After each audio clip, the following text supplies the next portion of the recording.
राधे राधे महाराज जी। आपके चरणों में कोटि कोटि प्रणाम। महाराज जी, इस सांसारिक मोह माया की दुनिया में जब हम किसी व्यक्ति विशेष से अटैच या बंधन में बन जाते हैं और उसी के साथ अपनी सुख की अनुभूति करते हैं, पर जब वही व्यक्ति विशेष हमें दुख पहुंचाता है या हमें छोड़कर चला जाता है, वो उस स्थिति में हम उस व्यक्ति विशेष को कैसे भूल पाएं और अपने मन को स्थिर रखकर भगवत जप नाम में चित्त को कैसे लगा सके महाराज जी?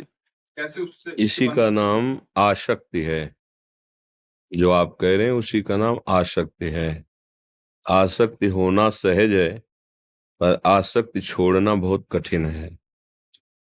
हम किसी व्यक्ति, किसी वस्तु, किसी स्थान आदि में जो सुख का अनुभव करने के लिए आसक्ति करते हैं, वो अज्ञान है। अज्ञान के कारण ही है, क्योंकि सुख तो भगवत स्वरूप है।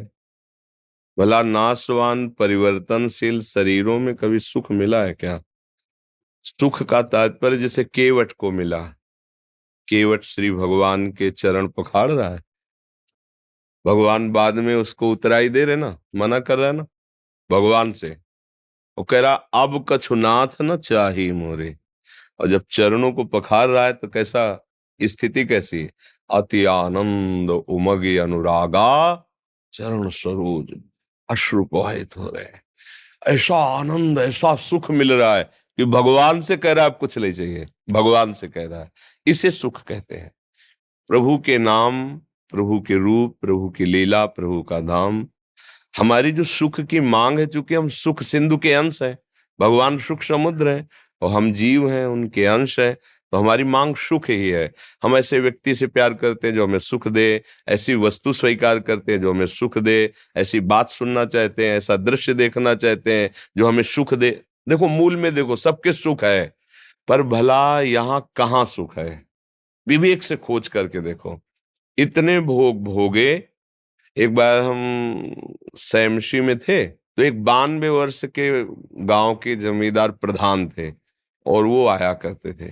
तो एकांत में उनसे उनका, बाबा हम मतलब बुरा मत मानना, मैं केवल पूछ रहा हूं अपनी जानकारी के लिए कि जब मेरे मन में ऐसी कोई स्फुरणा होती है तो मुझे बहुत जलन होती है, क्योंकि हमारे मार्ग के विरुद्ध है। तो हमें लगता है कि मन को हम समझाते हैं कि बस 20-30 वर्ष की बात है, इसके बाद तो शांत होता है। आपका क्या अनुभव है? वो 92 वर्ष के थे। तो उनका, महाराज अभी तो आप बच्चा ही हैं, कहने में हमें शर्म लगती है, पर हम 92 वर्ष के हैं, पर हमने जैसा मन बचपन में देखा था, जवानी में देखा था, वैसे ही आज है। मैं योग्य किसी के नहीं हूं, पर मन की दशा वही। अब हमको भयंकर भय लगा कि इस मार्ग में मुझे इस पर तो विजय प्राप्त करनी पड़ेगी, ये अवस्था के अनुसार तो नहीं जाएगा। फिर परमहंस श्री स्वामी ओंकारानंद जी महाराज, ब्रह्मलीन महापुरुष थे, उनसे फिर प्रश्न किया कैसे इस पर विजय प्राप्त की। फिर उन्होंने साधन पद्धतियां बताई गुरु कृपा से। तो ये जो हम सोचते हैं कि इन भोगों के भोगने से सुख मिलेगा, सच्ची बात देखो, आप लोग तो गृहस्थी में हो, कहाँ आपको ऐसा लगा कि अब कृत कृत्य भयो मैं, हे नाथ आज मैं तृप्त हो गया, अब नहीं चाहिए। ये कुछ क्षण के लिए भले थोड़ा मन तुम्हें ऐसा बावरा बना दे कि बस, लेकिन उसी उसी दूसरे दूसरे क्षण के लगते ही मन तुम्हें दूसरे भोग में, फिर बार बार भोगने की इच्छा, फिर नवीन। इसका मतलब है नहीं, अगर होता तो तृप्ति मिल जाती ना। तो हम अगर किसी व्यक्ति से या वस्तु से, आप तो व्यक्ति की बात कर रहे हैं, कितने ऐसे नशेबाज लोग हैं जो कहते हैं मैं नशा नहीं छोड़ सकता, इसके बिना मैं जी नहीं सकता। अब आप बताओ, अपना जीवन किसी नशे के अधीन कर देना, किसी व्यक्ति के अधीन कर देना, किसी भोग के अधीन कर देना, ये अज्ञान के कारण ही तो होता है। तो सुख भगवान में है, ये पता नहीं है हमें।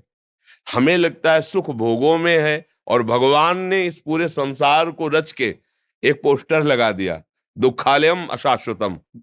गीता जी में कहा इसमें दुख ही दुख भरा है और अशाश्वतम, यहां कुछ टिकाऊ नहीं है, सब परिवर्तनशील, सब नाशवान। आज तुम्हें कोई प्यार से गले लगाएगा, कल वही तुम्हारी तरफ देखेगा नहीं, जब तुम उसके काबिल नहीं रह जाओगे। या नवम नवम, मन का क्या कार्य क्या है? नवम नवम, छोड़ो, अब नया, अब नया।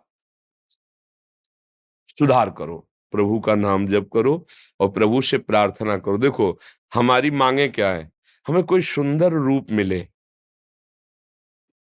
सुंदर रूप, टिकाऊ होना चाहिए, और मेरा वो मित्र हो ऐसा जो मेरे लिए प्यार करे, केवल मेरे लिए प्यार करे, और मैं कभी उससे बिछड़ू ना, और वो सदैव मुझे सुख देता रहे। ये सबके मन में है, सबके मन में है। पर सही दिशा ना होने के कारण हम उसे धन मान लेते हैं, हम उसे पुरुष मान लेते हैं, हम उसे स्त्री मान लेते हैं, वस्तु मान लेते हैं। ये सारी की सारी बातें भगवान में है।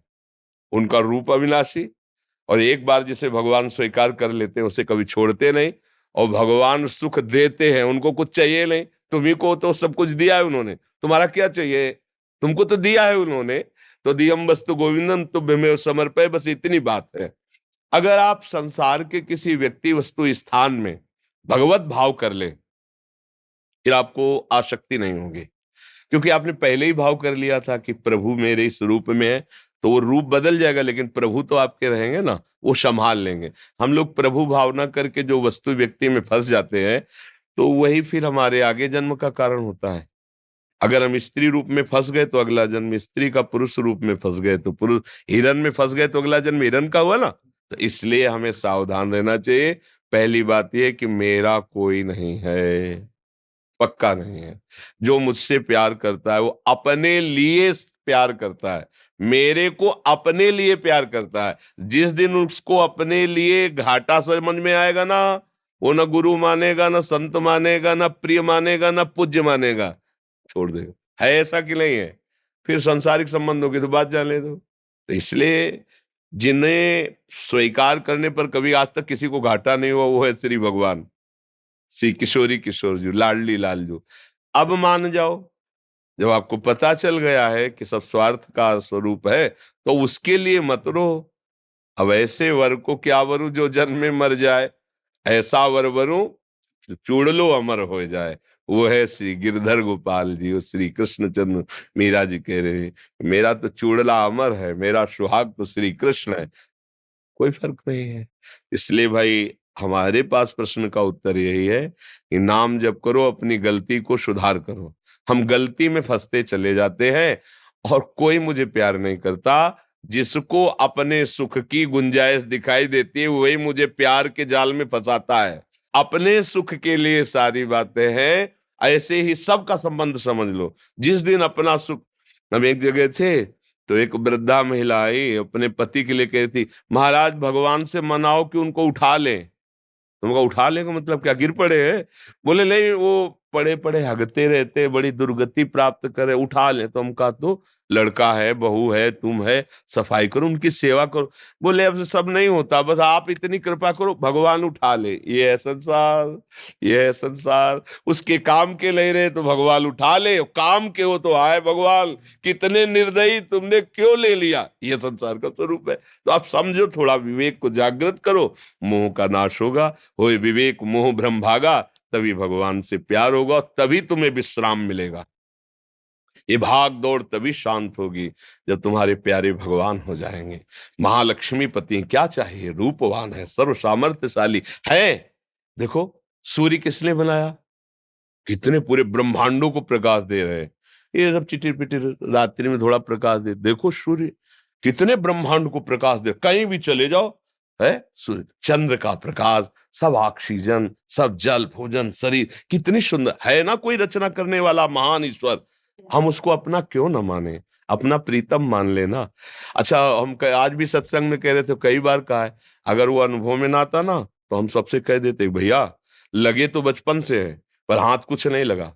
आगे मरने के बाद जो मिलेगा वो हमें पता नहीं, पर हमें कुछ हाथ नहीं लगा। हम कह देते, पर हम सच्ची कहते हैं कि वो है, इतने नजदीक हैं, इतना दुलार करते हैं कि उनकी बात सोच के केवल रोना ही आता है, दूसरी कोई बात नहीं रहती है। इसलिए उन्हीं से प्यार किया जाए जो वास्तविक प्यार का निर्वाह करना जानते हैं। संसार प्यार का निर्वाह करना नहीं जानता है।